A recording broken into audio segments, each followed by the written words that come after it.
Alhamdulillahirabbil alamin. Puji dan syukur senantiasa kita haturkan kepada Allah Subhanahu wa taala yang telah memberikan kita berbagai kenikmatan, nikmat sehat, nikmat sempat, dan kita diberikan kemudahan oleh Allah untuk melangkahkan kaki kita menuju majelis-majelis ilmu. Bapak Ibu yang kami hormati, marilah kita awali. Namun sebelumnya kami mengucapkan selamat datang kepada seluruh Bapak Ibu karyawan AUM daerah Imogiri, Kecamatan Imogiri. Yang kami hormati Bapak Pimpinan Cabang Muhammadiyah Imogiri, Bapak Yusuf Dwi Prabowo. Yang kami hormati Bapak Ibu seluruhnya pegawai AUM Kecamatan Imogiri dan seluruh tamu undangan yang kami hormati. Alhamdulillahirabbil alamin. Pada kesempatan kali ini kita dipertemukan kembali oleh Allah dalam kegiatan pengajian rutin pegawai amal usaha Muhammadiyah Kecamatan Imogiri. Bapak Ibu sehat standar? Alhamdulillah.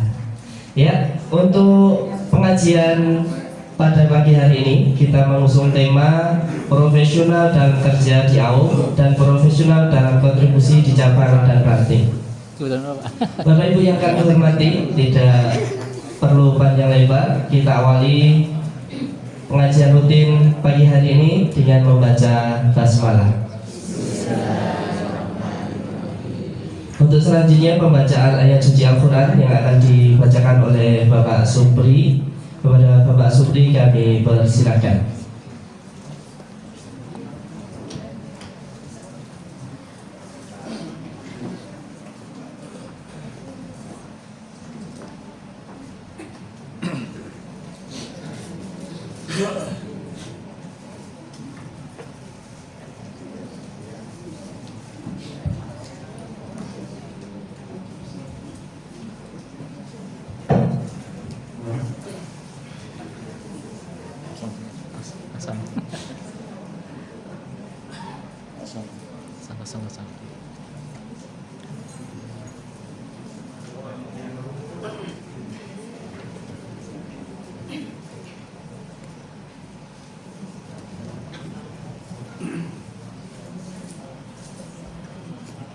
Assalamualaikum warahmatullahi wabarakatuh.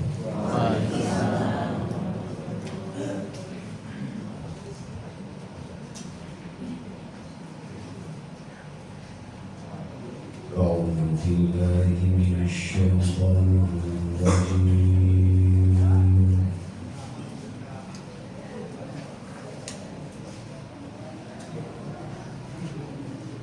Bismillahirrahmanirrahim.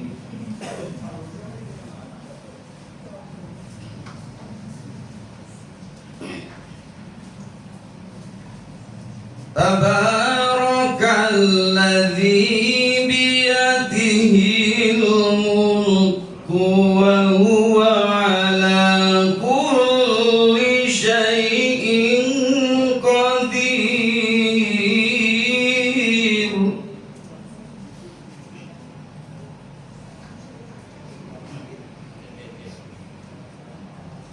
Alladzi khalaqal mauta wal hayata liyabluwakum ayyukum ahsanu amala.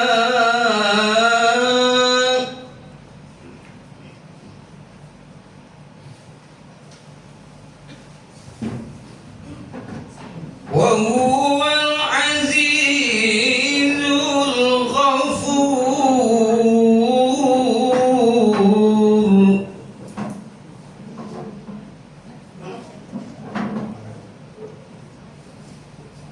Alladzi khalaqa sab'a samawati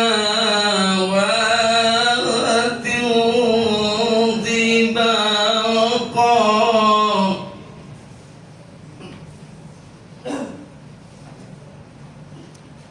ma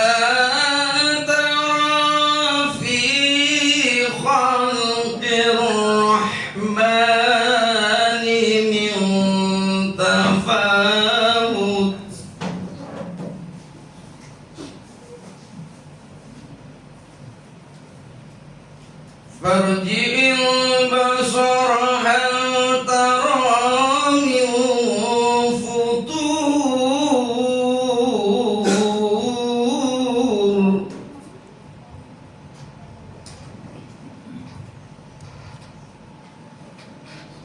ثم ارجع البصر كرتين ينقلب إليك البصر خاسئا وهو حسير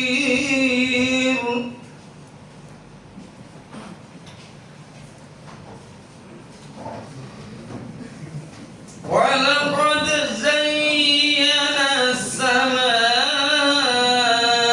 الدنيا بمصابيح وجعلناها رجوما للشياطين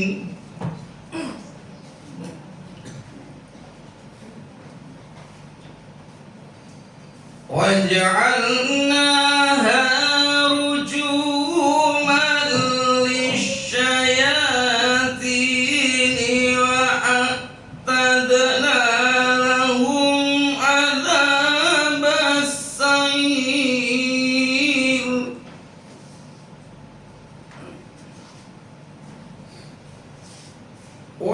وللذين كفروا بربهم عذاب جهنم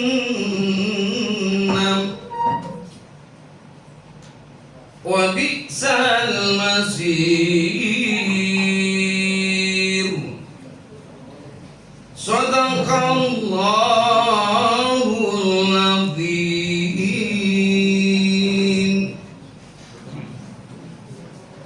Assalamualaikum warahmatullahi wabarakatuh. Pangapunten Bapak Ibu nembe wantuk.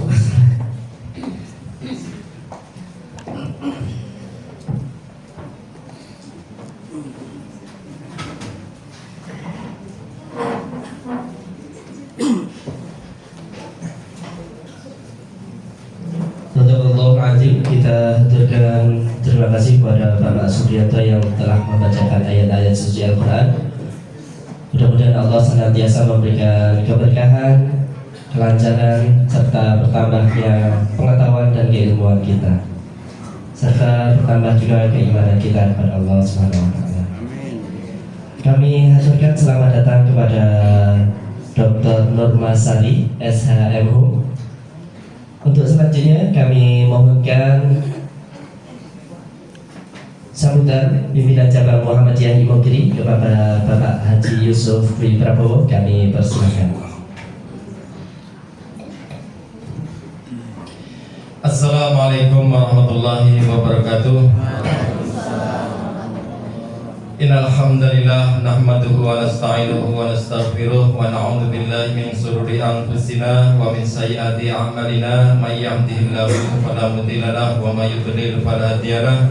Asyhadu an la ilaha illallah wahdahu la syarika lahu wa asyhadu anna Muhammadan abduhu wa rasuluh. Yang kami hormati Ibu Dr. Nurmasari, Sarjana Hukum MHUM. Yang kami hormati Bapak-bapak pimpinan cabang dan ibu-ibu pimpinan cabang Aisyah dan Bapak pimpinan cabang Muhammadiyah.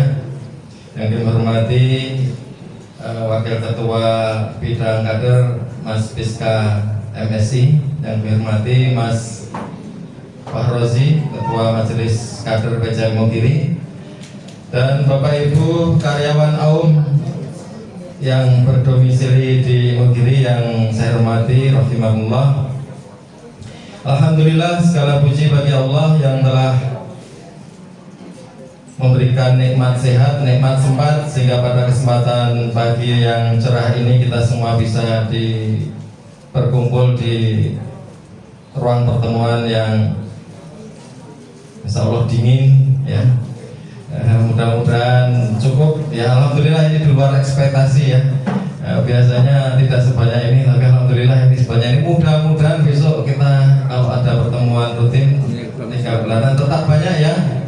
Ya, bukan karena harus tanda tangan dan nanti dipantau, tapi panggilan hati untuk bisa hadir ya Bapak Ibu ya. Ya, monggo jadikan ini sesuatu yang penting bagi kita semua untuk menjadi kedepannya lebih baik. Bapak Ibu yang dirahmati Allah Subhanahu Wa Taala, visi dari Muhammadiyah itu adalah mewujudkan masyarakat Islam yang sebenar-benarnya. Ada beberapa poin penting di dalam kehidupan yang perlu pimpinan cabang sampaikan agar kita semua menjadi lebih baik ya ke depannya. Yang pertama, apabila kita ingin hidupnya bahagia itu mau tidak mau kita harus bertakwa kepada Allah.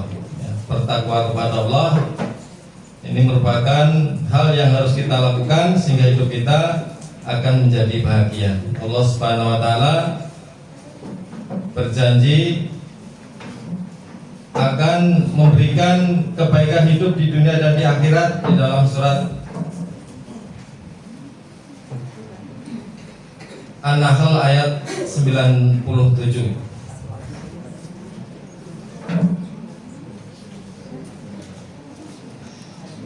Man amila solehan min dzakarin aw unsa wa huwa mu'minun falanuhyiyannahu hayatan thayyibah wa lanajziyannahum ajrahum bi ahsani ma kanu ya'malun. Barang siapa mengerjakan amal kebajikan baik laki-laki maupun perempuan dalam keadaan beriman, maka sungguh akan kami berikan kehidupan yang baik dan akan kami berikan balasan berupa pahala yang lebih baik dari apa yang telah dikerjakan. Terus jadi apabila kita bertakwa, poin pertama adalah apabila kita mengerjakan amal kebajikan yang wujud dari ketakwaan kita, baik laki-laki maupun perempuan dalam keadaan beriman, maka akan diberikan kehidupan yang baik. Ya, saya buka tafsirnya. Kehidupan yang baik itu adalah diberikan ketentraman hati, ketenangan jiwa. Dan itu merupakan modal utama kebahagiaan ya. Jadi ketentraman hati, ketenangan jiwa itu modal utama sehingga tumbuh cabang-cabang dari ketentraman hati, ketenangan jiwa itu. Apa itu yang namanya kebahagiaan, apa itu yang namanya canda tawa ceria ya. Itu karena hatinya tenang, hatinya tentram. Dan itu buah dari amal kebajikan yang diberikan di dunia, dan di akhirat akan diberikan balasan berupa pahala yang lebih baik dari apa yang telah mereka kerjakan. Jadi yang di akhirat akan diberikan balasan berupa pahala yang lebih baik dari apa yang telah dikerjakan. Jadi kalau kita itu bertakwa, yang akan diberikan kebaikan hidup di dunia dan di akhirat. Itu poin pertama ya. Tapi pembicara sudah hadir.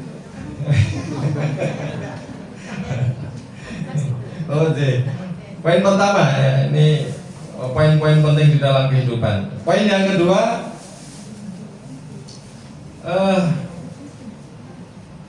dengan bersyukur Allah akan menambah nikmat kepada kita.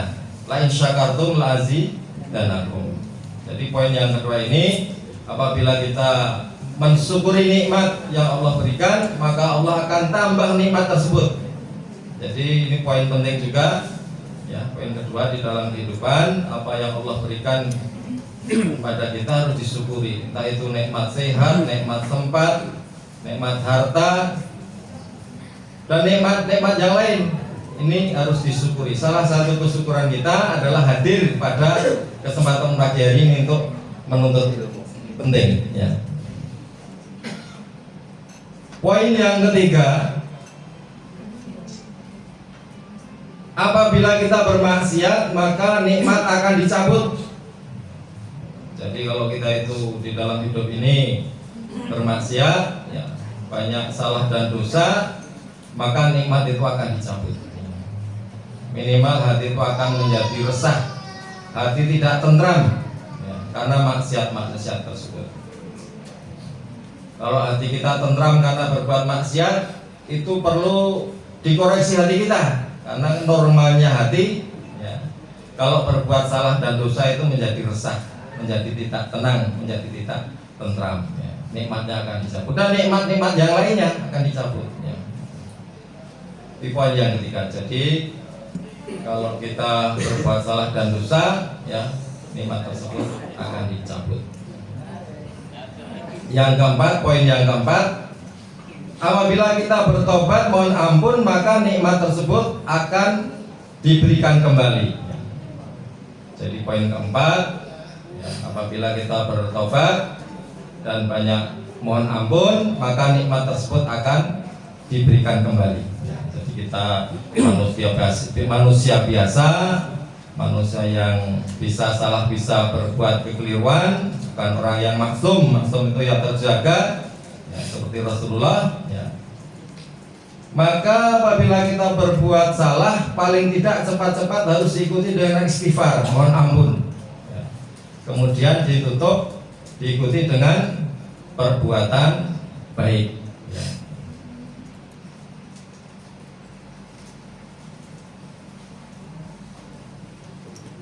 Ikutilah perbuatan baik, ikutilah perbuatan buruk dengan perbuatan baik.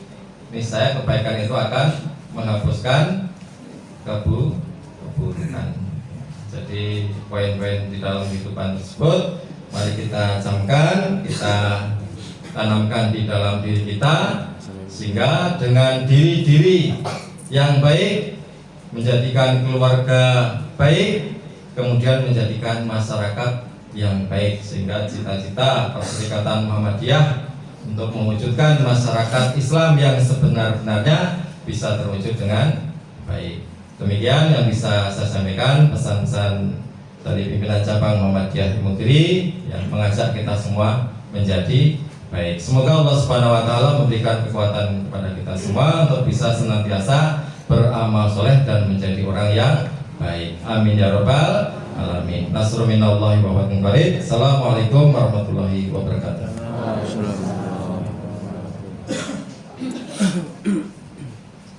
Kita aturkan terima kasih kepada Bapak Yusuf Dwi Prabowo selaku pimpinan cabang Ketua Muhammadiyah Imogiri yang telah memberikan sambutan serta nasihat kepada kita. Untuk selanjutnya, sebelum kita mulai pengajian, ketika saya nanti bilang pegawai Aum Imogiri, nanti Bapak Ibu sekalian menjawab profesional dalam bekerja. Oke? Pegawai Aum Imogiri profesional dalam bekerja. Kalau saya bilang MPKSDI, kader berdaya Perserikatan Jaya. Oke? Kita ulangi ya. Karena nanti ketika masuk ke materinya Bu Nurma ini sangat-sangat menarik sekali dan perlu disiapkan alat tulisnya, karena Bu Nurma ini ketika menyampaikan nanti bisa berubah banyak sekali materi sesuai dengan audiens yang ada di ruangan ini. Itu kayak Bu Nurma aja. Karena sebelumnya saya mendampingi beliau ketika ngisi di LPMP Matematika, itu Baitul Arkom pegawai PKO, jadi nagas, dokter sama perawat. Untuk selanjutnya kita ulangi lagi ya, pegawai Aum Imogiri profesional dalam bekerja. MPKSDI kader berdaya Perserikatan Jaya. Ini senangnya pun tidak ada kok dokter ini. Baleni.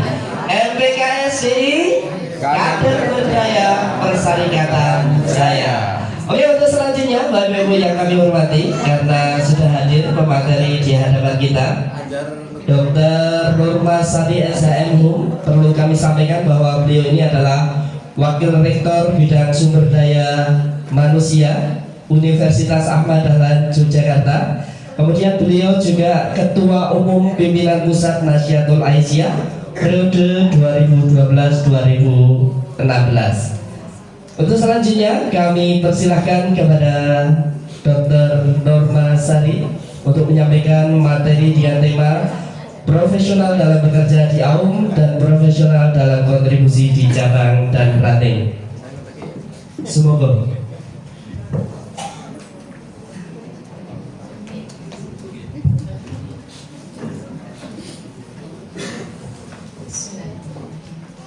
Assalamualaikum warahmatullahi wabarakatuh. Waalaikumsalam. Innal hamdalillah nahmaduhu wa nasta'inuhu wa nastaghfiruh wa na'udzu billahi min shururi anfusina wa min sayyiati a'malina. May yahdihillahu fala mudilla lahu wa may yudlil fala hadiya lahu. Asyhadu an la ilaha illallah wa asyhadu anna Muhammadar Rasulullah. Rabbi shrah li sadri wa yassir li amri wa hlul 'uqdatam min lisani yafqahu qawli. Yang sama-sama kita hormati Ketua Pimpinan Cabang Muhammadiyah Imogiri, Pak Yusuf. Pak Yusuf ini adalah orang yang mengkader saya di perkaderan dasar. Namanya Taruna Melati, Bapak Ibu. Jadi Mbak Mur, Pak Yusuf itu saya nggak asing sama beliau. Dulu ada Pak Arif dari Sandaan ya Pak Yusuf ya. Pak Yusuf, Pak Anjar ini Pak Anjar Imogiri, terus Pak Arif Samsudito. Nah, Pak Akbar Sawan Komaru. Jadi saya masih berseragam putih abu-abu. Pak Yusuf dan Pak Arif itu sudah kuliah gitu. Dan ternyata keluarganya Pak Anjar itu bareng bapak saya waktu jadi anggota dewan di Bantul. Jadi Imogiri itu tidak asing dan ini adalah tempat musyawarah daerah. Kalau tidak salah di ruangan ini ya Pak Yusuf ya. Aduh, sudah kan ya. Di sini nih rapat itu komisi-komisi gitu. Masih ingat. Jadi tak tahu Pak Piska lahir belum ya? 97 Bapak dan Ibu, sekarang 2025. Jadi ini adalah rezeki saya bisa silaturahim ke tempat ini. Karena kalau saya tidak diundang MPKSDI Pak Piska, rasanya kan juga ngapain saya kesini tiba-tiba dikira mau daftarkan anaknya, ponakannya kan gitu. Apalagi masuk ruangan ini kan gitu. Gimana judulnya kalau saya masuk ke sini ya? Sabia. Ini karena tapi saya hampir masuk ke sini waktu manasik haji tahun 2017 bareng bapak ibunya Pak Agung ya. Saya itu kloter tambahan sudah 1 bulan setelah Idul Fitri. Saya cerita sedikit Pak Bu, kalau materi gampang nanti dibawa pulang materinya ya, tapi ceritanya mobil itu kan menyenangkan ya. Oh, banyak cerita nih bulain. Jadi haji tahun 2017 saya 1 bulan setelah lebaran itu baru tahu kalau haji tahun itu. Wah kaget saya sama bilang kita jadi berangkat tahun ini toh. Terus akhirnya saya pertama kali dipasang kelompok Bangun Tampang. Sudah kemana saya Bangun Tampang berkali-kali. Habis itu saya dipindah ke Imogiri. Manasiknya pindah dari Bangun Tampang, Blok O pindah ke Imogiri. Sudah ikut saya manasiknya di Masjid Isitek yang sangat dulu Bapak Ibu. Nah, anak saya senang banget sampai nggak mau diajak pulang anak saya. Itu senang banget masuk. Karena itu masjidnya kan sama anak ya, dia bisa wah pokoknya jukir begitulah di masjid itu. Dan terakhir saya akhirnya pindah ke kelompok yang tidak jelas. Itu ada Pak Toto, misalnya itu kelompok campuran se-Indonesia Raya yang kuota haji tambahan.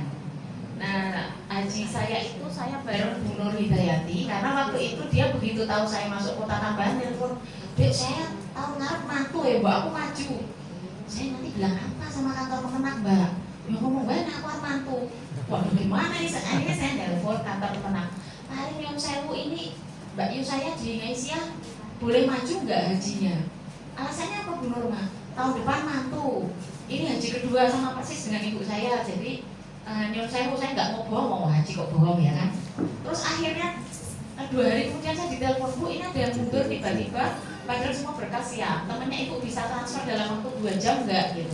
"Oh bisa." Nah, itu namanya rezeki itu. Jadi bapak dan ibu, dia namanya rezeki itu tidak akan salah tempat. Ya. Terus panjenengan kalau tiba-tiba tetangga depan rumah beli Pajero, bukan sah itu.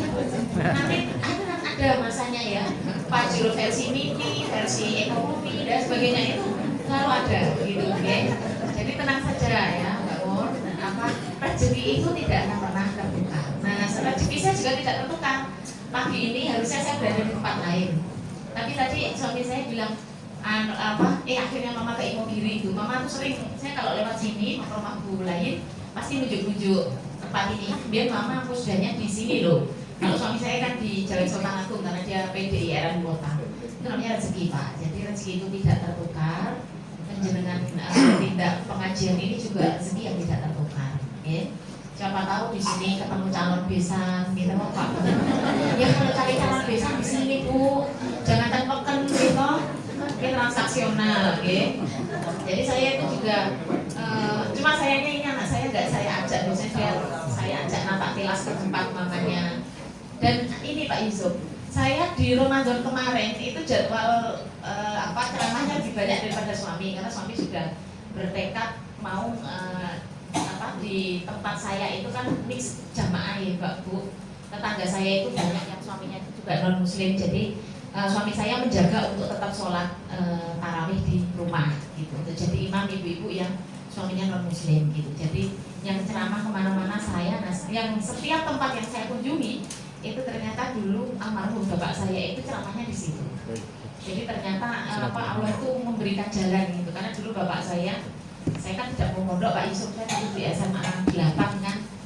Kata bapak saya itu yang saya sesali dari kamu tuh satu, nggak mau mondok, jadi nggak bisa meneruskan bapak. Soalnya saya teruskan meskipun saya tidak mondok. Itu sedang terjadi perputaran keuangan umat Islam, monggo bapak ibu diberikan infak terbaik begitu. Ya. Nah, infak terbaik itu di sini Pak Bu, bukan di sana. Kalau sana namanya belanja terbaik. Jadi kalau infak terbaik, ini namanya kita belanja akhirat nih Pak Bu. Ini aku nek belanja akhirat, akun ragu-ragu yang berwarna biru itu masukkan. Okay? Nah, jadi kalau belanja dunia itu ada kesalahan Bu. Ibu gak usah beli jilbab. Mosok jilbab warnanya pelangi se-Indonesia Raya ya, masih kurang. Nah, jadi seperti itu. Pak Bu, saya perlu pagi ini ke Imogiri menyampaikan data umat Islam. Karena data ini penting untuk kita ketahui daripada materi penguatan. Ya. Kalau materi penguatan itu nanti dibuatkan sama Pak Ketua PCN saja, tapi materinya saya buat. Ya. Jadi Bapak dan Ibu, kita kondisi umat Islam itu kita itu kan jelas ya. Mengapa Bapak dan Ibu tadi Pak Yusuf menerangkan bahwa ketika menjadi umat Islam itu harus ada ciri-ciri yang kita pegang. Itu karena sebenarnya itu jelas. Ketika Al-Quran itu menjadi sebuah kitab yang sempurna, maka di sana itu zalikal kita bularoi babi, jelas itu ya. Itu petunjuk bagi mereka yang bertakwa. Tetapi Bapak dan Ibu, saya mendengar ini kresek-kresek membuka roti. Pak Yusuf, ini satu, besok lagi itu nggak usah di plastik begini, plastik tidak lingkungan, sehingga bapak-bapak itu tidak kesulitan mencari staplernya itu ada di mana. Seperti bapak-bapak mau lebaran, malam takbiran diminta ibu-ibu untuk buka roti kaleng. Ya ambiar kata suami saya. Ini ada metode yang lebih cerdas, nggak menutup roti kaleng seperti ini katanya. Kok saurusan dewe mau buka roti kaleng gitu ya. Oke. Nampun? Ya. Jadi besok pagi pakai ini saja, pakai daun. Kalau di BPN itu ada rapat. Pertanyaannya anak-anak IRM itu rapatnya itu sedan hijau atau bukan. Sedan hijau itu artinya nasi dibungkus daun. Sedan hijau Bu. Jadi jangan bayangkan sedan hijau apa. Sekarang anak IRM ponakan saya pamit mau rapat di kafe mana. Allah ya Allah, sugih-sugih tenan saya ini ya. Zaman saya sedan hijau. Kemudian gorengan itu turahannya rapat Mbak Jamil dan Mbak Layin. Kamu gorengan kayak derajatnya turahan kalau anak IRM dulu ya. Nah, Bapak dan Ibu, next data ini Bapak Ibu yang guru, mungkin yang sering menyimak ini sudah Bu Norma itu lagi, tapi saya ulangi, saya kayak Dalan aja Al-Ma'un. Bapak Ibu, ini adalah data yang 2024 belum dirilis. Data dari World Value Survey yang gelombang ke-7. Saya dan Pak Mukti biasanya nyari data ini. Ini dan Pew Research itu biasanya sama-sama yang kita baca itu data-data dari ini.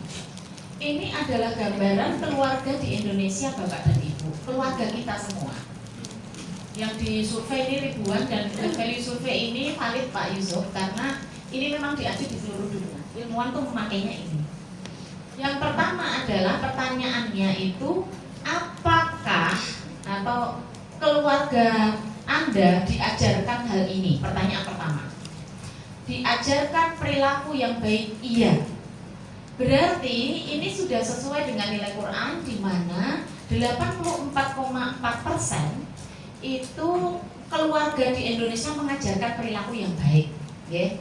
Ya ada makan, minum dan lain sebagainya gitu. Sekarang tantangannya Bapak dan Ibu adalah anak cucu kita itu berhadapan dengan gadget, gitu. Jadi dulu anak saya kalau saya Mbak makan belum, nanti ntar gitu.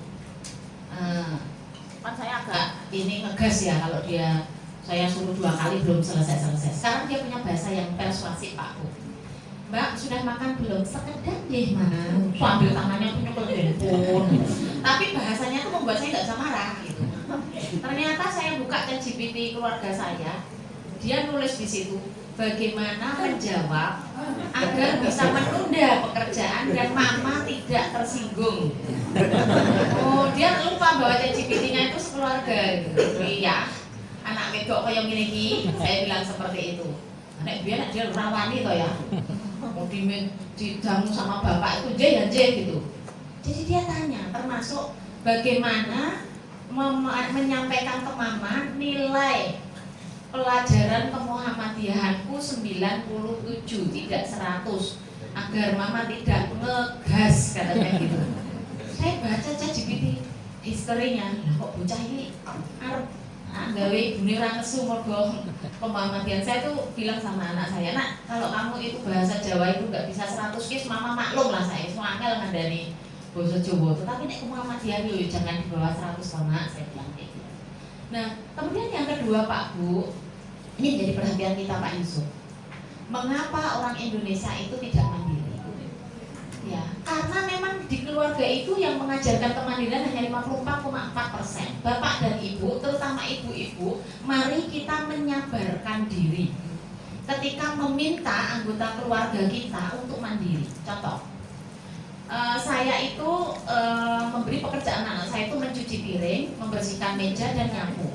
Kalau masak saya.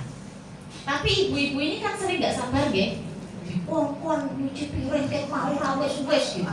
Pagi, akhirnya ditandangi dewe. Nah gitu Bu, itu nggak benar Pak Bu. Jadi ini adalah sesuatu yang tidak dibenarkan. Karena apa jadinya? Kita itu tidak bisa menyuruh kemandirian itu dengan kata-kata. Kemandirian itu harus dengan perbuatan.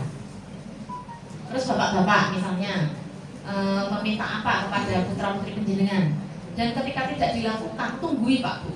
Jangan sampai mereka tidak mandiri. Akibatnya apa? Ini nanti dampaknya ketika yang bersangkutan tunggu. Ini saya kayak psikolog aja, padahal Pak Yusuf yang psikolog ya.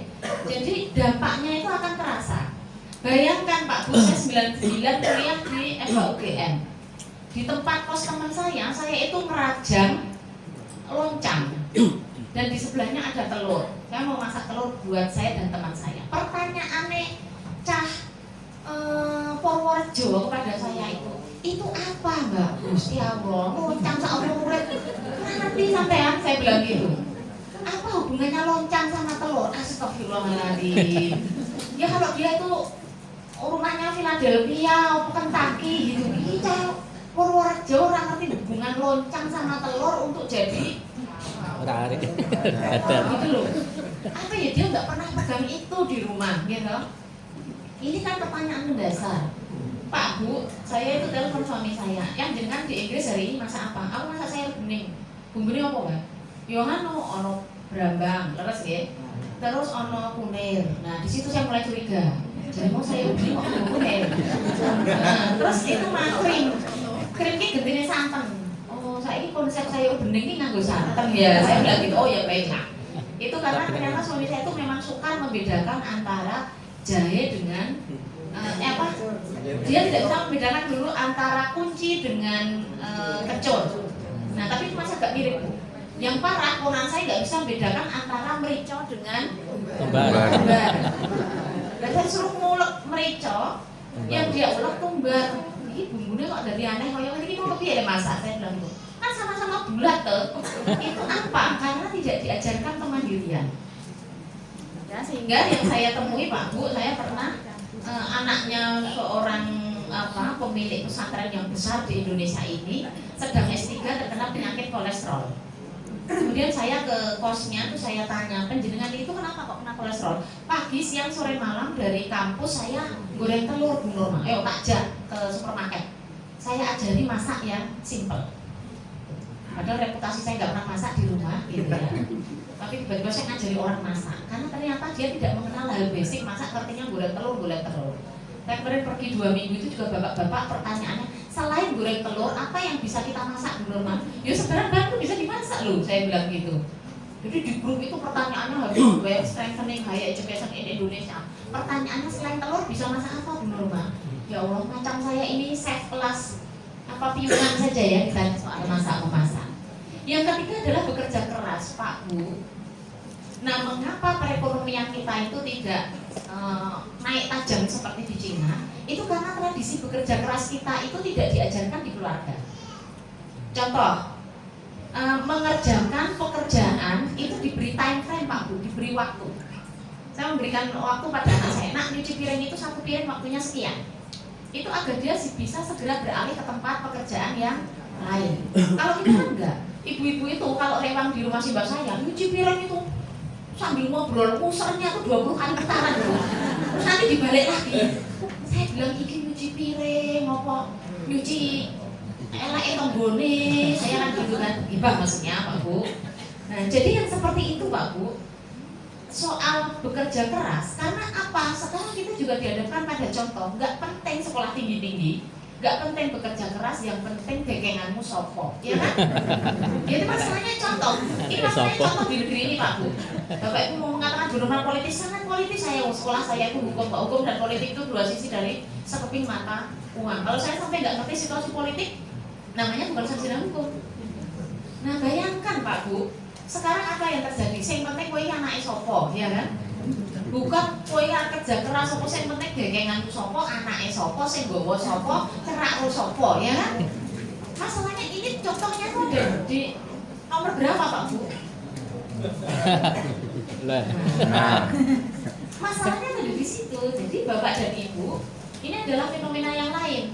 Monggo lho Pak Bu kali meteh nggih niku mengke tae ampun boten telas nggih. Tapi nek wonten wadon Pak niku mengke di kelas nggih mengke niki Pak wis pengalaman. Tapi yang baik adalah tenggang rasa dan menghargai orang lain. Kita disuruh tenggang rasa. Sayangnya Pak Bu, tenggang rasa kita itu terkait apa? Tenggang rasa terhadap orang yang di dunia publik itu sudah benar-benar melukai kepercayaan kita. Anggota dewan, dia tidak berfungsi dengan baik, masih kita pilih. Lah ini aku dipanani nih. Kalau mau moro-moro saja ya, tidak usah mengikat kita untuk memilih. Ini tenggang rasa yang aneh di Indonesia. Ini ada sebuah penelitian, paradoksnya adalah kita tenggang rasa terhadap kesalahan orang lain. Ya, Pak Bu, kadang itu kita bangga dengan seseorang yang dikatakan memiliki tenggang rasa, tetapi tenggang rasanya diletakkan di tempat yang salah. Tenggang rasa terhadap mereka yang berperilaku salah. Jelas-jelas seseorang itu melanggar ya, Samen Leven ya Pak Bu. Hidup bersama satu rumah bukan dalam ikatan pernikahan, tapi kita masih memuja, masih mendengarkan lagunya. Itu kan namanya tenggang rasa yang tempat yang salah. Ini yang paling ngeri Pak Bu, ini kita mau gini, nanti kita mau boten. Hemat. Ternyata hanya 21% Mbak Nani diajarkan hemat. Makanya Pak, penjenengan itu nggih, ini kita hal pinten iki. Sok gersulo toh. Lah memang ibu-ibu itu tidak diajarkan hemat kok di rumah. Nggih. Ibu-ibu itu begitu melihat kata diskon, setengah harga, ngomong le, beli 1 gratis 1, wah itu runyam dunia keuangan itu. Nah, jadi memang hemat itu tidak diajarkan. Bapak Ibu, apa makna hemat? Hemat itu adalah menyesuaikan kebutuhan dengan penghasilan, itu nomor 1. Yang kedua, memilah antara kebutuhan dan keinginan. Keinginan itu boleh Pak Bu, kalau itu keinginan jangka panjang. Kapan-kapan sesuk ya apa. Tapi yang paling mengerikan adalah pola konsumen kita itu keinginan jangka pendek. Itu loh Pak Bu. Sebaiknya Bapak dan Ibu kalau kita mau belanja ke pasar, mau kemana-mana itu bawa catatan. Karena kalau tidak nanti berkembang biak dengan sangat cepat. Dan itu yang paling pusing adalah bapak-bapak. Ya, tadi daftar belanjanya 10, yang dibawa masuk ke kendaraan ada 5 kresek. Terjadi perkembangbiakan percepatan 5 kali lipat. Nah, ternyata hemat itu perlu kita ajarkan kembali. Kalau dulu simbah saya, lu kok jadi wong sing setiti, ngati-hati, nastiti, nopo meleh. Gemi. Tapi bukan L ya Pak Bu. L nopo? Kokel. Ampun. Ya. Kok Bu Norma mengalami ya Allah Pak Bu, saya itu pernah ada bapak-bapak itu saya hutang 5.000. Ditagihnya lewat banyak orang. Aduh, 5.000 gitu. Itu tuh urunan apa untuk teknik apa gitu. Saya ingat-ingat betul ditagih 5.000. Maksudnya saya juga tidak sadar bahwa ada uang 5.000 yang dibawa karena waktu itu ada pengembalian dari uang teknik. Nah kira-kira wah 5.000. Sekarang saya begitu lihat angka 5.000 itu ingat aja beliau. Nah tapi taat pada agama baik loh Pak. Ini minimal sholat ketika di rumah. Ya, Bapak Ibu saya itu masih seneng kalau misalnya di mall itu ketemu mbak-mbak SPG atau apa yang sholat bareng saya dulu Pak Bu. Ya Allah, alhamdulillah kami masih sholat gitu. Daripada yang berjilbab ya, baik itu sosialita maupun sosialinem itu berjilbab tapi mereka nggak sholat. Ya, kadang-kadang SPG yang roknya naik-naik ke atas itu tapi mereka masih sholat. Nah kemudian tidak mementingkan diri sendiri, ini yang paling parah Pak Bu. Contoh pagi hari perilaku publik kita itu tidak dikendalikan. Yang namanya garis marka itu tidak pernah diperhatikan. Yang namanya antri itu tidak pernah terjadi dalam hidup ini. Usuk-usukan, uyek-uyekan tuh sudah, dan itu terjadi fenomena Islam soal tidak mementingkan diri sendiri. Pak Bu, kalau di negara yang katanya tidak mengenal agama, perilaku tidak mementingkan diri itu diajarkan sejak masih kecil. Ya. Saya pernah jalan di sebuah trotoar, saya tuh lupa kalau trotoar itu ada tempat pejalan kaki, ada sepeda motor, mobil, bis. Saya jalan di tempat sepeda. Dia bilang sama anak saya, nak di belakang kita kok kayak banyak orang ya. Terus anak saya lihat bahwa, oh mama, kita masuk jalur sepeda. Belakang saya itu ada 11 sepeda. Dan ketika saya geser ke tempat pejalan kaki, mereka bukannya marah-marah Bu. Karena apa? Mereka tuh berpikir, mereka berhenti dan dia tanya, are you pregnant Mam? Katanya seperti itu. Mungkin kalau ibu-ibu hamil itu nggak fokus gitu. Biasa Pak ibu-ibu itu, nah biasa Pak ibu-ibu itu naik sepeda motor masuk jalur mobil. Wah, setting kanan belok kiri. Nah, itu. Jadi, oh no, I'm not pregnant, saya bilang seperti itu. Oke, thank you kata dia. Dia malah bilang thank you. Jadi mengapa dia bersepeda di belakang saya itu 11 orang itu tetap pelan-pelan dan beberapa menuntut karena mengira saya pregnant, sehingga saya nggak fokus dan saya salah ambil jalur sepeda. Di tempat kita Pak Bu, sudah jelas ada trotoar. Tapi trotoar itu mohon maaf diambil untuk berjualan. Kita kan nggak pernah peduli yang seperti itu. Parkir juga. Pengajian sih hebat gitu, tapi parkirnya kanan, kiri, depan, belakang penuh semua. Tidak memikirkan pejalan yang lain. Nah jadi persoalan tidak mementingkan diri sendiri ini yang paling parah Pak Yusuf, yang tidak diajarkan di keluarga kita. Dan yang terakhir adalah mengenai kepatuhan itu hanya 32%. Contoh semalam terjadi kekacauan di perempatan Gramedia. Padahal di situ ada pos polisi. Saya sampai merekam kejadian semalam itu. Berarti memang kita itu sudah tidak patuh pada aturan, kepada penegak hukum pun orang sudah tidak patuh. Ini asisten sorot saya sedang ambil pegang. Nah ini jadi saya harus naik dulu. Ini di bagel itu keren Pak. Cing. Nah ini data Pew Research Bapak Ibu. Bagaimana dengan soal sholat 5 waktu? Katanya inna sholata tanha 'anil fahsya'i wal munkar. Tapi sholat 5 waktu kita itu hanya 78% dari muslimah di Indonesia yang sholat 5 waktu Bapak Ibu. Siapa yang tidak sholat itu? Mari kita lihat keluarga kita sendiri. 5 waktu loh Pak Bu ini. Nah rata-rata yang terlewat dari survei ini sholat yang terlewatkan itu pertama kali, yaitu sholat subuh. Nah, coba mari kita lihat Pak Bu. Yang aliran matenika ngeplok itu ternyata banyak. Ya, jadi aliran matenika. Nah, untuk bapak-bapak, untuk pria muslim itu datanya lebih rendah, hanya 67%. Kapan itu saya lihat sama ponaan saya, Mbak, kok ngomong kok dola sholat kok orang Jumatan, saya bilang gitu. Tante, bukannya tante yang pegang data ya. Berapa jumlah yang tidak lagi sholat, berapa persentasenya? Ya 100 kurangi 67. Niki PR PCM yang tadi Pak, masih banyak PR kita itu Pak Bu. Soal sholat saja kita itu datanya, tapi kita masih lebih bagus daripada Malaysia yang menjadikan sebuah mazhab itu sebagai konstitusi negara. Kita bukan negara Islam Pak Bu, tapi sholat kita lebih tertib ternyata dari Malaysia. Bagaimana dengan Muslim di Thailand? Ya pasti kita lebih baik lagi. Muslim Thailand itu tantangannya luar biasa. Ganja itu legal di Thailand. Pemerintah melegalkan ganja, alasannya ganja untuk pengobatan karena BPJS itu mahal negara mengelolanya. Nah sekarang ini saya sedang berhadapan dengan pihak-pihak yang menginginkan ganja itu legal di Indonesia. Ya kalau digunakan untuk kesehatan, kalau disalahgunakan, dan ternyata memang selalu lebih banyak penyalahgunaan. Ini data Pew Research Bapak Ibu. Mungkin ini datanya nanti saya sampaikan. Nah, yang terakhir adalah data social trust kita. Seberapa Anda percaya terhadap orang lain, ya, di publik? Ternyata di negara kita itu kalau dalam putaran dunia kategorinya negara Islam. Hanya 5% kita percaya orang lain di publik. Contoh Pak Niku, uyek-uyekan, apa, suk-sukan, dan lain sebagainya, salip-salipan itu karena kita tidak percaya pada orang lain. Bapak Ibu menawi panjenengan tidak umroh nopo haji nih kok. Tapi mau mboten nih kok. Wah ya namanya keinjak itu udah. Maka kita kan berdoa. Apa namanya? Waktu itu ada jamaah yang berdoa, ya Allah saya tidak, semoga nanti saya tidak pengen ke toilet berangkat ke masjid bareng saya. Ternyata malah salah doanya. 2 hari nggak bisa pipis jamaahnya itu. Maka kalau berdoa itu yang lengkap Pak Bu, berdoa itu yang lengkap. Jadi nggak boleh berdoa. Terus ada jamaah yang kehilangan buku titipan doa. Nah Bu Sayuti apa? Itu kan ditanya sama jamaahnya. Bu niki pripun? Ono napa Mbak? Niku dungane sing kula tarik renik nih kok calem. Tadi ngeten mawon balen donga.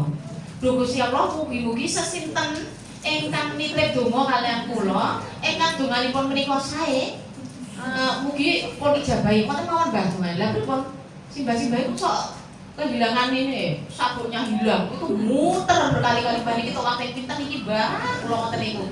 Tapi kata suami saya, "Hei, ralang gersulo lho." Oh iya enggak boleh gersulo.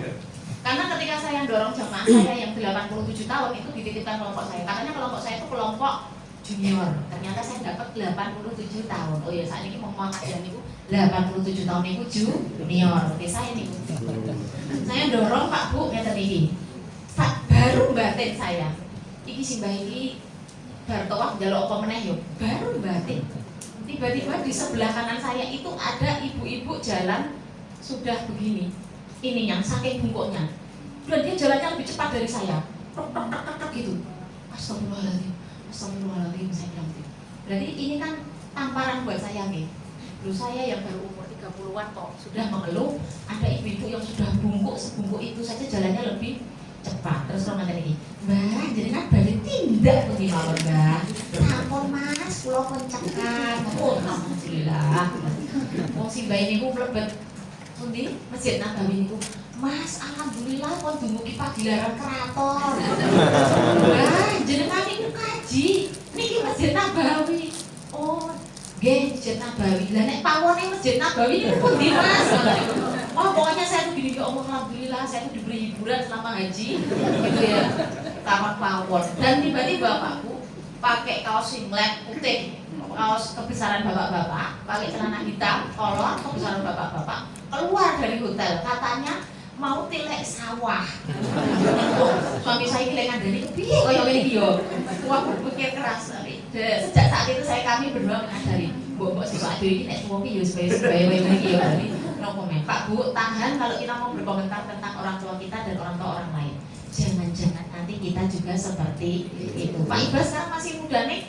Jenengan ini lama-lama juga 78 tahun loh Pak. Oh, jangan bahwa sekarang sih kita kuat ya. Besok itu kita juga sedikit aneh, agak aneh dan sangat aneh. Nah, itu di mata anak cucu kita. Dulu saya berpikir mengapa ibu tuh banyak numpuk barang-barang tidak penting. Perbesekan itu selalu ada di rumah saya. Dan saya tanya sama ibu, ini besek mau ngopo? Ibu bisa kenapa? Wadah berapa, wadah bawang, wadah apa dan sebagainya. Sampai 2 tahun kemudian saya tanya lagi, ini perbesekan masih mau dipakai enggak? Gitu. Tapi kemudian saya berpikir jangan-jangan nanti kalau saya tua seperti itu. Nah, jadi kita memang harus maklum. Dan terakhir, ini soal data. Nah, soal identitas Bapak dan Ibu, perilaku kedermawanan kita itu ternyata 39% itu kita berdonasi karena alasan religius. Nanti terbukti di Mogiri nanti yang bagian ini Mas ngitung infak nih ngomong kontennya mek biru kali abrit kok nonton lagi saya. Nggih. Nah, itu kedermawanan kita. Ini terbukti Pak Bu, nggih. Terbukti ten Mogiri terbukti nomor 1. Nomor 2 Piungan, nomor 1,5 nggak tahu mana. Next. Nah, kemudian untuk kesadaran perilaku lingkungan ini lucu. Bapak Ibu kita tahu bahwa lingkungan kita itu sudah rusak, tapi kita masih kurang kritis terhadap lingkungan. Jadi kita tahu bahwa lingkungan rusak, tapi kita kurang kritis. Fatwa lingkungan sangat minim dan kemudian kita masih banyak membuang sampah. Nah, sampah itu salah satu yang menjadi masalah di Indonesia adalah sampah makanan. Saya punya teman Mbak Bu, dia masih di Palestina. Setahun yang lalu, saat ini dia sudah di Amerika. Kata dia, aku naik Palestina saya bisa mati, kata dia. Jadi saya meninggalkan negara saya karena memang saya sudah hampir terbunuh, kata dia. Terus kamu kapan ke Indonesia? Iya, saya pengen sekali ke Indonesia, Bu Norma. Indonesia adalah negara yang saya sangat melihat muslimnya itu makmur. Cuma Bu, daripada orang muslim di tempat ibu itu membuang makanan, mengapa uangnya tidak dikirim saja sebagai donasi di negara kami? Saya juga jadi pikir Pak Bu, ini lho Pak Bu, ada tradisi pemanasan dan pendinginan nih lho Bu di dapur. Pemanasan itu nopo-nopo dinget, pendinginan itu nopo-nopo di kulkas. Ini buatan di masak. Pak Iba nanti istrinya diberitahu, jangan melakukan pemanasan dan pendinginan di dapur. Lakukan saja itu olahraga, pemanasan dan pendinginan. Nah, niku lah mungkin asing lebih materi ini malah niku Pak Yusuf, pemanasan dan pendinginan. Bapak Ibu itu saya beri materi bagi-bagi rene-rene sing dieleng-eleng pemanasan dan pendinginan. Tapi gak apa-apa Bu, kalau itu filosofinya adalah panjenengan niku stop memanaskan makanan.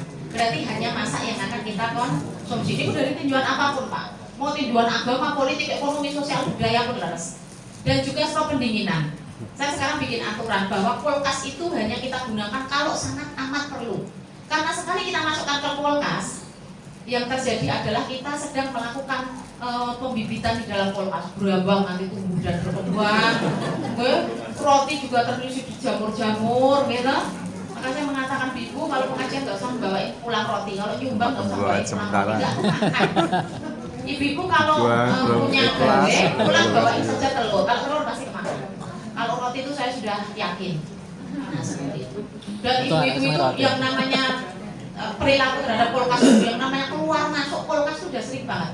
Ini di gua Morayo. Jadi makanan itu masuk hanya untuk menunggu waktu untuk tempat pembuangan sementara. Nah, ini loh, TPS di kulkas itu. Jangan Pak Bu. Karena masih banyak saudara kita. Ini kok gayeng Pak Angkat dosen leres nih sing dan ini bapak-bapak mungkin di kepala ibu-ibu sing halus nggih, ampun menyakiti perasaan ibu-ibu nggih. Pun niku. Nah, jadi kalau kita tadi wa asal naka ilahum matalil alamin itu bagi mereka yang percaya bahwa diutus itu adalah untuk rahmat, maka Bapak dan Ibu kita itu di Muhammadiyah mboten namung kader persyarikatan umat bangsa. Saat ini kita di Muhammadiyah itu yang terakhir kader semesta. Semesta ini harus kita jaga Pak Bu. Ya.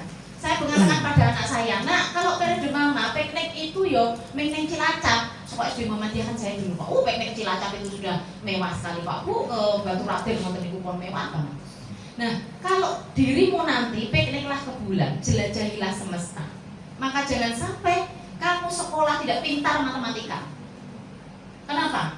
Kamu hanya bisa ke planet lain kalau kamu pintar matematika.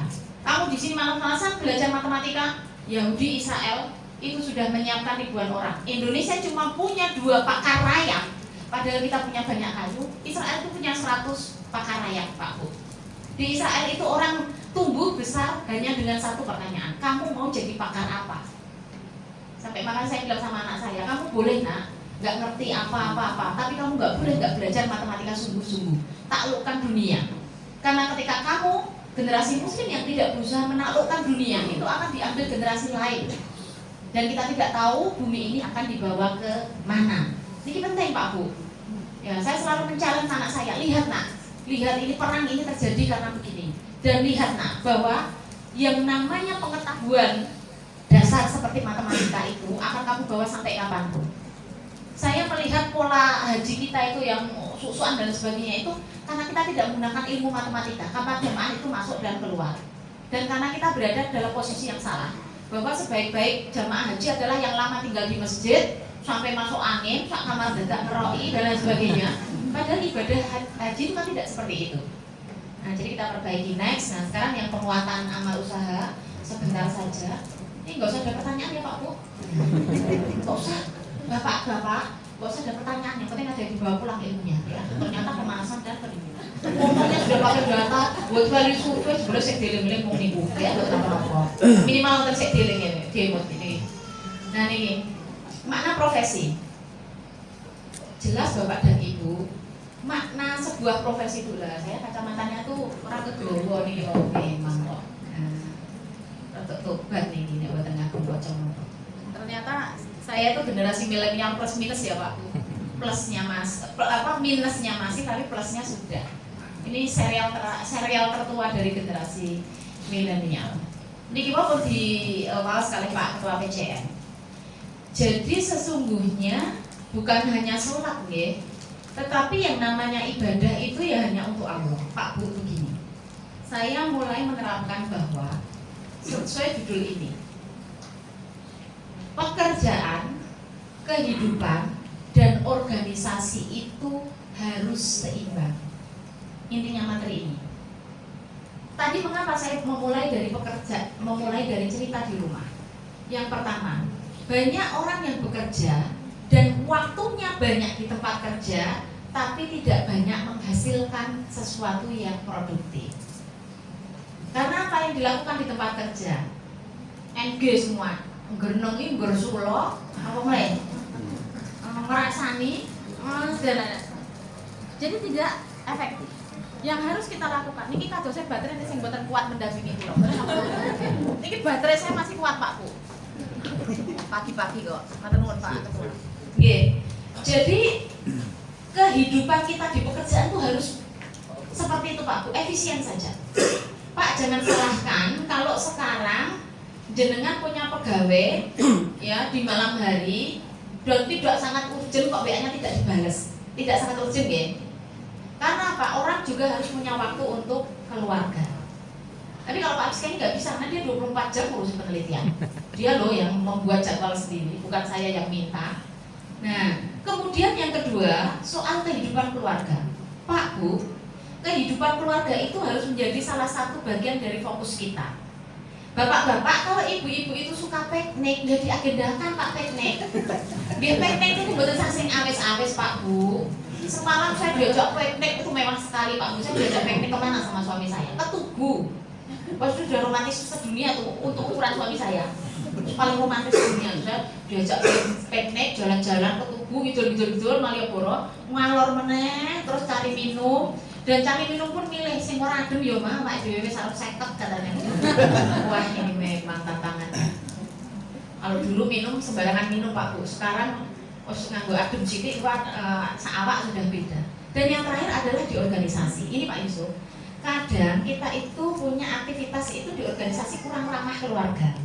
Misalnya, kalau bisa kegiatan itu jam 6 sampai jam 7 pagi seperti ini Pak Bu, lakukan jam itu saja Pak.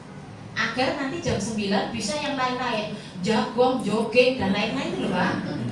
Kan jagung itu tradisi Muhammadiyah kan Bu, tradisi Muhammadiyah itu bersama dalam kebahagiaan maupun kesedihan. Diundang apa Pak Yusuf buatan bales. Nek jagung sedang kumpul Bu.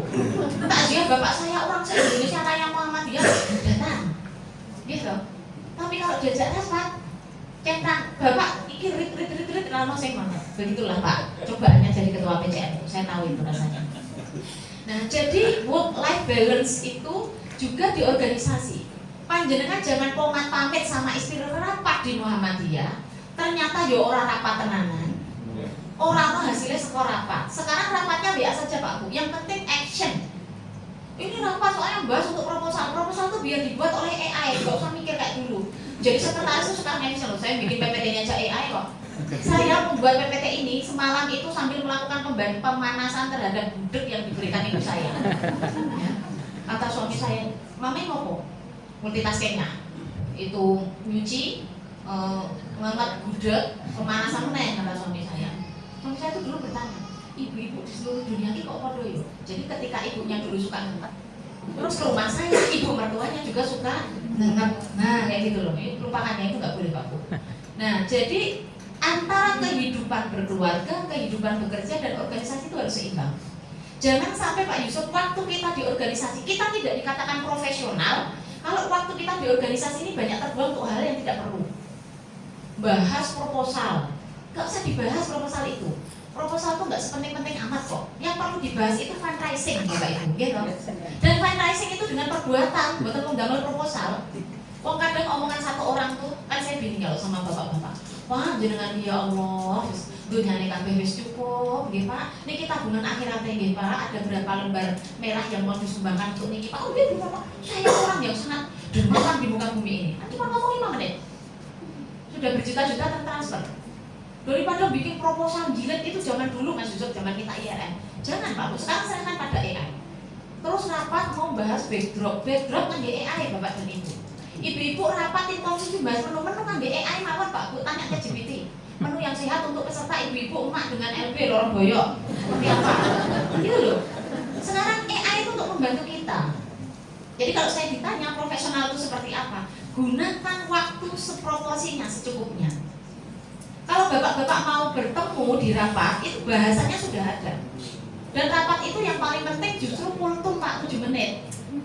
Ya, bukan pengantar dari ketua yang bercerita bahwa ini tugas ini dan sebagainya. Mending Pak Ketua seperti tadi memberikan ceramah agama saja. Karena itu untuk siraman rohani. Kalau pembukaan rapat itu nggak perlu dibuka. Nah selanjutnya Bapak dan Ibu yang lain materinya saya sampaikan ini soalnya materinya tuh Bapak Ibu tuh sudah person apa mulai ini judulnya Muhammadiyah Imo pun sedangkan pun ngertos nih babakannya tadi. Jujur, disiplin, ikhlas pun benar. Nah tadi saya katakan bahwa yang paling penting itu di antara ketiga kehidupan tadi Bapak Ibu kita tidak saling sembunyi. Karena ada orang yang di Muhammadiyah ditanyakan orang aktif toh, bukan saking aktifnya yang wadah soalnya yang bergawe suryawan bumi. Dan di presensi kita nggak ada ya Pak ya. Tapi nanti di wadah, nah kok mau presensi kok pokoknya kok orang kok. Wah ini ngurusin Muhammadiyah kayak Muhammadiyah Sinten kok Pak Yusuf. Nah gitu. Sedikit nyindir apa nyindir ini. Karena saya paling penting niki kok Pak nek materinya tadi nggih. Niki mangun-mangun dasar konjur kita Bu. Nanti nak diminta pertanggungjawaban institusi Bu Nurma menyampaikan materi apa ini lupa materi apa. Silakan dirangkum dengan AI yang rangkum. Betul apa-apa yang penting ingat pemanasan pendinginan nggih. Nah, kemudian juga antara ketiga tadi. Ya, kadang di organisasi pamitnya ada urusan keluarga. Padahal juga tidak di rumah. Kadang di rumah keluarga pamitnya di organisasi. Ternyata di tempat Pak Yusuf tidak sedang rapat. Di kampus katanya urusan keluarga. Ini loh Pak, jendungannya tadi dulu sih buatan pareng nih Pak Bu. Jadi ternyata dan Pak Bu Nurma bisa ngomong gitu lah. Saya wakil rektor SDM yang sudah sering mengalami kasus begini. Aduh, itu Pak Bu ceritanya. Jadi yang penting profesionalisme. Nah, salah satu ciri profesionalisme itu adalah loyallah untuk inovasi organisasi. Menawi panjenengan itu rapat idene namun biasa-biasa mawon rugi Pak Bu. Mboten dados catatan amal kebaikan. Catatan tapi levelnya level kehadiran. Kalau Bapak Ibu mau tidak rapat, cari dulu temanya. Tanya AI. Rapat ini nanti membahas mengenai acara jalan sehat. Apa ide inovatif yang harus saya berikan? Nah, seperti itu. Contoh, seluruh peserta membawa tablet, sehingga penghematan dan ramah lingkungan. Itu yang kita perlukan Pak Bu Muhammadiyah hari ini. Boten kok penjenengan dandan rapi ke ibu-ibu niku Pak. Badhe rapat ngaisiah itu untuk 20 menit Pak mencari jilbab yang sesuai. 10 menit mencari peniti yang keterisut. 5 menit memasak-masak bros yang sesuai. Pun ngoten niku. Kok bener mangertos ya? Ngertos lah saya. Mungkin mau tak telepon ibu jenengan kok dugi pundi OTW sesuai oke tinggal bae. Iki wong iki OTW ora rampung gitu ya. Nah, belum. Nah, kalau bapak-bapak tuh enggak Bu. Bapak-bapak tuh bahkan baju yang dipakai rapat hari ini besok itu aja kok ada foto. Dan ternyata kita juga nggak ingat loh Bu sama bajunya orang. Kita itu tidak usah berpikir bahwa kita itu adalah Dian Sastro yang semua orang perhatiannya ke kita dan akan ingat baju kita.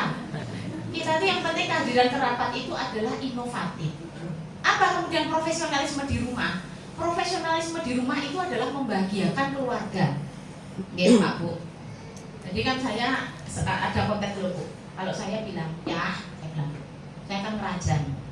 Nah suami saya habis makan kan piringnya ditaruh di ini stafel. Terus saya kan ngerajannya sini. Terus dia nyuci. Nah habis nyuci itu juga tidak dipasang di tempat pengeringnya itu. Nah saya gitu dan ini lah. Nah, mengingatkan keluarga itu juga nggak harus boros kata-kata kok. Dengan tindakan kita ya sudah. Dan kalau ibu-ibu itu kalau mau sehat di rumahku, ibu itu nggak usah membuat kelompok dengan jilbab yang sama pergi ke kafe foto-foto. Kalau ibu mau curhat, curhatlah ke suami. Itu tempat curhat paling aman, makmur, damai sedunia. Jangankan kok disebar ke orang lain pun, diingat pun tidak. Harus betul Pak. Daripada penjenengan mengeluarkan anggaran ibu-ibu mau pergi ngopi, kafe dan lain sebagainya. Bapak itu menjadi penjenengan yang baik. Ya, ada gitu. Ditanya sama ibu, Pak, mau makan rokok? Ya, Bu, lari. Ya enggak? Itu biar kita itu sehat Pak Bu. Mari kita biasakan kita itu sehat. Kalau mau curhat sama suami saja, karena kita curhat segambreng Pak Bu, itu suami itu jangankan kok menyebarkan ke orang lain, ingat saja tuh enggak kok. Dan itu lebih aman bagi kehidupan kita. Bagaimana dengan bapak-bapak? Pak, karena perempuan itu terlahir dengan kualitas kata-kata yang jauh lebih banyak dan kuantitasnya juga lebih banyak daripada panjenengan. Nikmati saja seperti itu. Kalau istri penjenengan itu masih bisa marah ke penjenengan, berarti penjenengan adalah pelabuhan terbaik di dunia ini. Tapi kalau marahnya sudah ke orang lain, berarti penjenengan tempat yang tidak aman. Wah, Pak Iqbal gemet ini mendengarkan. Pelabuhan terbaik saya bilang. Nah ini yang penting. Karena dari ketiga unsur yang saya berikan tadi Pak Yusuf, intinya adalah mental health. Bagaimana kita secara mental itu jauh lebih sehat ketika kita aktif di persyarikatan, ketika kita menjadi pegawai yang terbaik, dan kita menjadi anggota maupun pimpinan keluarga yang terbaik. Nasrul minallah wa rahmatullahi wa barakatuh. Wassalamualaikum warahmatullahi wabarakatuh. Waalaikumsalam. Kita aturkan terima kasih kepada Ibu Dr. Nurmasari SHM yang sudah memaparkan materi pengajian rutin Berdaya Kaum Imogiri pada pagi hari ini. Terdiri doa mudah-mudahan beliau diberikan kesehatan dan keberkahan oleh Allah. Bapak Ibu yang kami hormati, dari informasi bahwa infak pada pagi hari ini terkumpul 777.500 rupiah. Mudah-mudahan menjadi amal baik Bapak Ibu sekalian. Bapak Ibu, pegawai Aum Imogiri wis lali.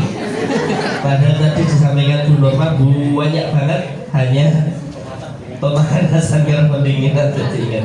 Kita ulangi lagi ya. Pegawai Aum Imogiri profesional dalam bekerja. MPKSDI kader budaya Persyarikatan Jaya. Untuk sesi terakhir, Bapak Ibu, kami mohonkan kepada pemateri untuk bisa menghadap ke timur untuk kita foto bersama. Oh, siap. Atau mungkin ada yang ditanyakan? Ada beberapa pertanyaan. Nggak ada pertanyaan. Tapi Bu Norma itu ini fleksibel loh Pak, santai beliaunya. Nek saya tekam gitu dijawab. Monggo, Bapak Ibu sakit jumeneng atau duduk, Mas Fiska? Duduk aja ya. Monggo Pak Mas Yusuf. Sakit foto bersama. Nanti yang foto dari sana. Oh, berdiri santan. Semoga Bapak dimohon jumeneng. Nanti kelihatan Mas Adit. Monggo Mas Adit bisa dipersiapkan. Mas Alaf ini. Dari sini. Tidak menutup Kembali mah. dari atas aja ya mungkin. Betul orang. Itu Mas. 1, 2, 3.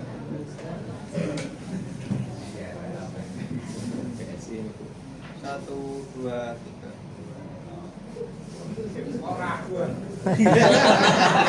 Nggak kerasa.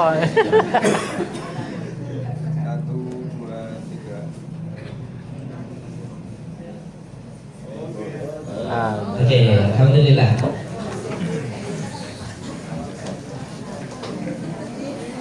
Ya Bapak Ibu yang kami hormati, untuk mengakhiri sesi pada pagi hari ini, pengajian awal pada pagi hari ini kita akhiri dengan lafal hamdalah. Alhamdulillahirabbil alamin. Terima kasih dari kami. Assalamualaikum warahmatullahi wabarakatuh.